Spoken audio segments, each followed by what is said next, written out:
Hi everyone, Curtis here from Goth Rider Creations, and in today's episode I'm boiling my butts off. Oh, and I'm also filling and sanding the guitar. Stay tuned.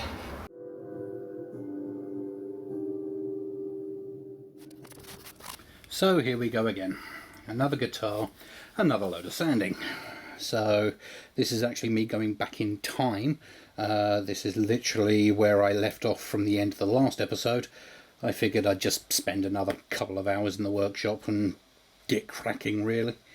So yeah, it just is a case of trying to get rid of all of the scratches from the sanding drums and any of the dinks and damage as it's gone along.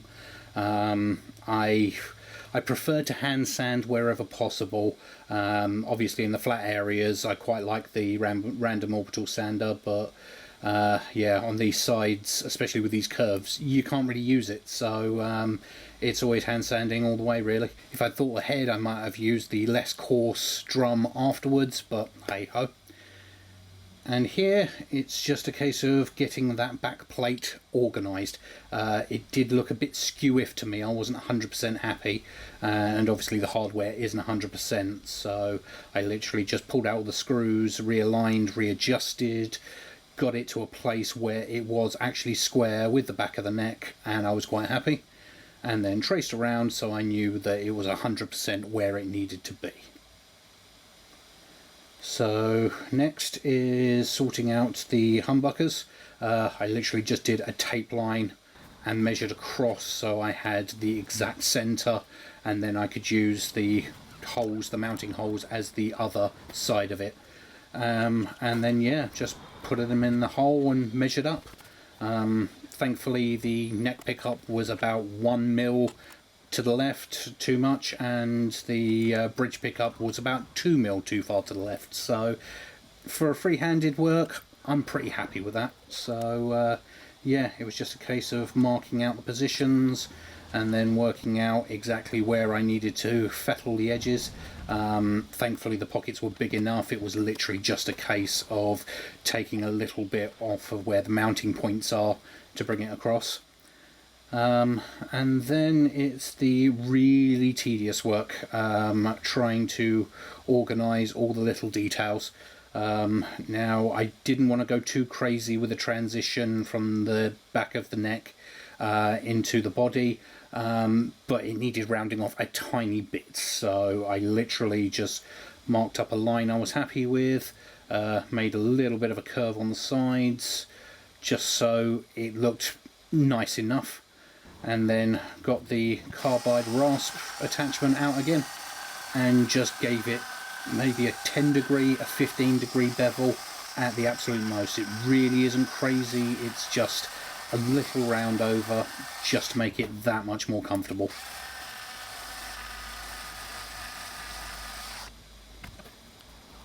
And then it is the real detail sanding. So the neck pockets, the pickup cavities, the rear cavities for all the electronics. This is where it pays the time. Having hand routed everything, or blind routed everything without a template, means that they're not as perfect as they could be, and this is where it's going to take me a little bit longer than it would someone else who had used templates and done it quote unquote properly. But I don't mind this, you know, this is just a case of going through, being pedantic and getting all of the edges nice and clean. There is also a benefit that I'm painting this guitar in that with the layers of paint I do actually need to leave a half decent sized gap, half a mil, maybe a mil at most. A lot of people make that mistake, and after 2 or 3 coats of primer, 2 coats of colour, 4 coats of lacquer, suddenly nothing fits. So it's always best just to oversize the gaps between the covers and the cavities, just to make sure you've got that little extra space. There's nothing worse than having to painstakingly, carefully chip away and scratch away at lacquer or paint. I'm sure Ben Crow knows that one. So then we're back to the present, and yeah, it was just far too hot in there. my thermometer only goes up to 34 degrees, and that was maxed out, and I think that was the temperature in the shade this day, so it must have been well over 40 degrees, which is 100 for my friends in the colonies. And yes, I know it gets hotter everywhere else in the world, but this is, I think it was a record-breaking hottest day ever in September in the UK. So yeah. But yeah, just the usual hand sanding to hell and back, really. I did dig out the pickup rings, and then just double, triple checked everything fit correctly. There wasn't any dust or debris in there. I also fed the cables through the holes just to make doubly sure that they were going to route correctly and that the holes were deep enough. There's nothing worse than once you've got a guitar under finish, then having to go back and really carefully re-drill out holes. So I just wanted to make 100% sure that that was all going to fit nicely. And then it's just sand and sand and sand and sand and sand again. Started at 60 grit, then went down to 80, then went down to 120. A lot of people like to go further than that. They go 240 or 360. Personally, I don't see the point, because I am priming this guitar. With it being pine, with there actually being knots in the wood, I have to prime it. There is no other option. Another thing I'm doing here, and I do love these little acrylic drawing templates, I'm a big fan of these. I've gone through and made a little 1mm round over on all the points. It was still chipping off even with the super glue, and I was not happy, so I literally found the smallest radius circle I could get hold of, and then I just sat there with the file and the sandpaper and just put the tiniest little round over on all the points. I'm hoping no one will notice. I'm hoping that it's enough that it won't keep chipping out, but we shall see. But yeah, I really spent a lot of time making sure all those points were exactly as they needed to be. And now it's just a case of organising that end. Where it is end grain there, it was quite difficult to get it perfectly smooth. This is probably one of the areas that I will need to really focus with the filling. But yeah, it's just the attention to detail now. Too many people get bored at the sanding stage and then they think, that'll do, and then they put finish on it, and then oh god, there's loads of sanding marks, and there's a really nasty hazy spot there. Why has that happened? You've just got to put in the effort, unfortunately. It takes time, it takes effort, it takes a few layers of skin. That's what it takes, unfortunately. You can't skimp on it. It's just one of those things. And now we come to the filling side of things. Now, the budget did not allow for me to buy any decent filler, so I figured I would go with the age-old sawdust and wood glue. Now, I will regret this quite substantially later, but yeah, I figured it was worth a go. A lot of people say that when you're filling in damage or dents or scratches in a wood finished guitar, varnished or oiled, you should put in as much sawdust as possible and as little glue to make a really stiff paste. Now I went the complete opposite, because the damage is very minimal on this guitar. There's only a couple of small chips, a couple of small little edge bits that chipped out, a couple of very, very, very tiny lines in the glue up that didn't work right.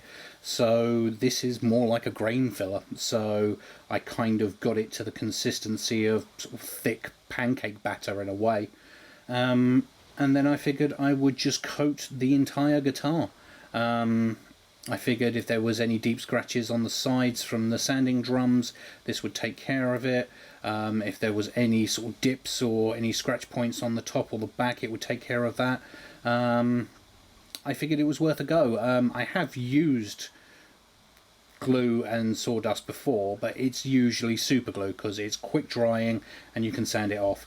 The internet seems to think this is the way to fill stuff, so I thought, you know what, I'll give it a go and see what happens. Yeah. So I think that'll do it. I'm far too hot now. I am going to go inside, strip down, get in front of the fan and eat ice cream. See you tomorrow.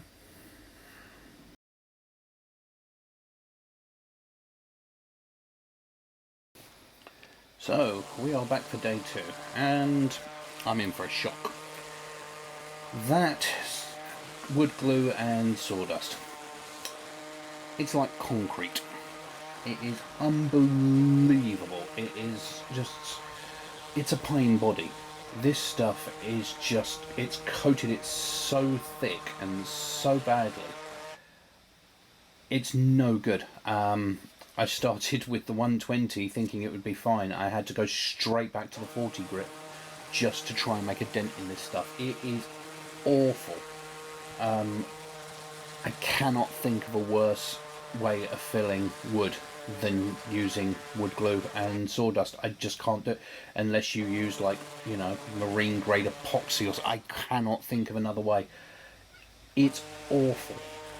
Absolutely terrible. I'm trying to think of something that I would much rather use to fill the guitar. I would rather make a wet slurry of concrete and excrement, pour it on 2 inches thick, and then sand it off using only my tongue.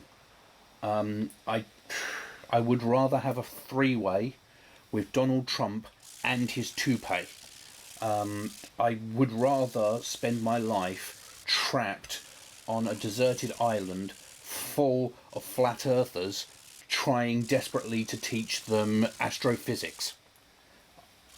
That's how much I hate this as a filler. It's awful. It's at this point when I'm hand sanding that I've realised I've made the biggest mistake. There is no way I can rescue this. It has filled a couple of the little dinks and knocks from when I was carving things out, and it started filling the hole I made when I blew through with the drill bit at the front of the guitar. Everything else, I'm having to take it all off again. It is just awful.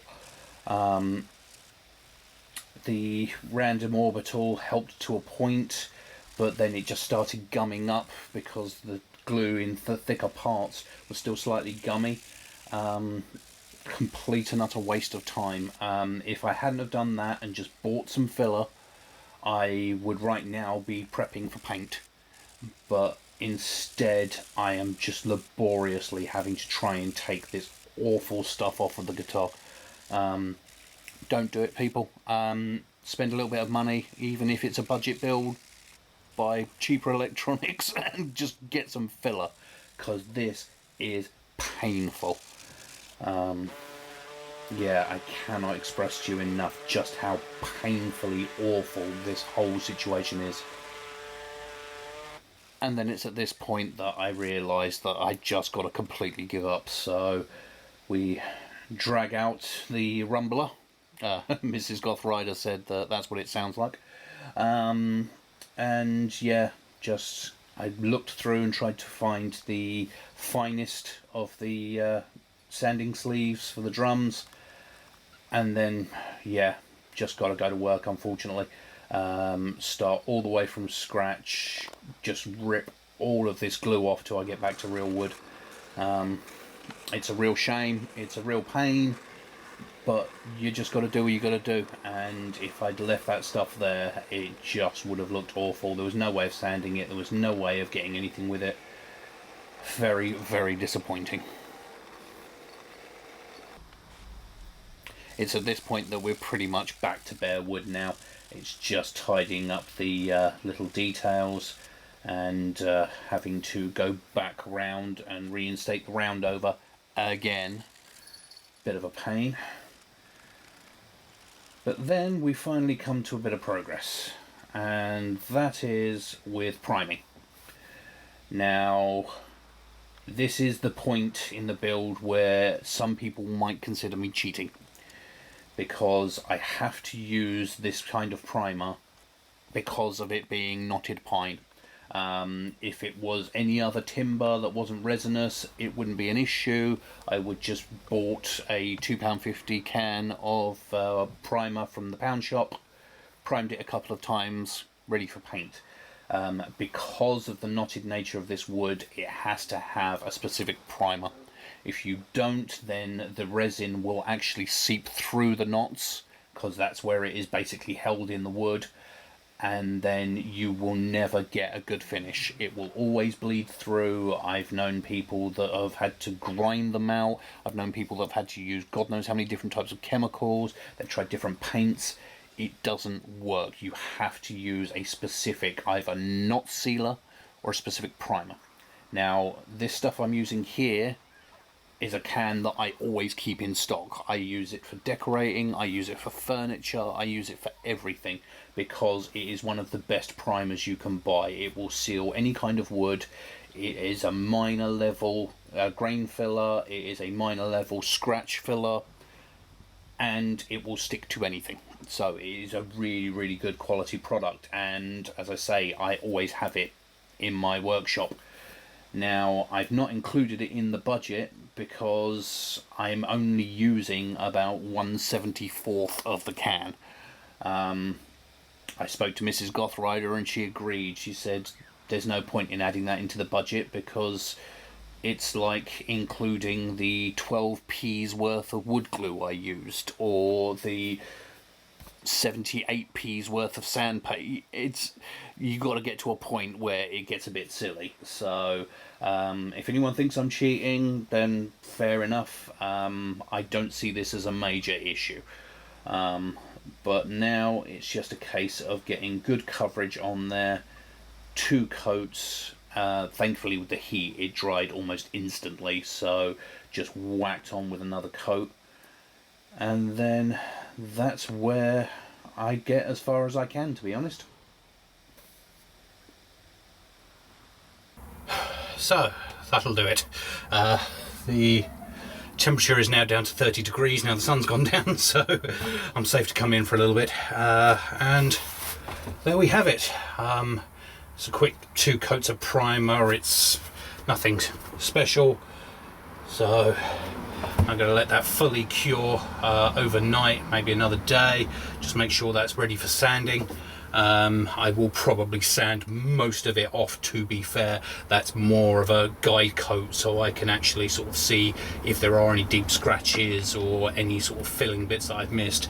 I know I'm going to need a second fill on the hole I blew through at the front, and probably a couple of little bits and pieces, but as much as I absolutely hated the wood glue and sawdust, it has actually gotten rid of quite a few of the edge chipping and things like that. So it does work, I guess, but I really wouldn't recommend it.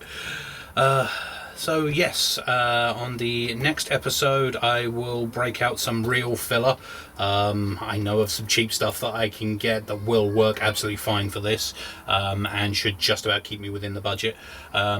Please let me know if you think me using the primer is some kind of cheat or something. You know, I think Mrs. Goth Rider is right. It's a consumable item. It's like charging someone for a little bit of fretboard oil or something like that. It's the kind of stuff that you just have, well, some kind of stuff I have in my workshop all the time. But yeah, please let me know in the comments. And yeah, I think that'll do it for today. So I am going to say goodbye. Please like, please subscribe if you haven't already. Throw me a comment. And I'll see you all in the next one. Take care.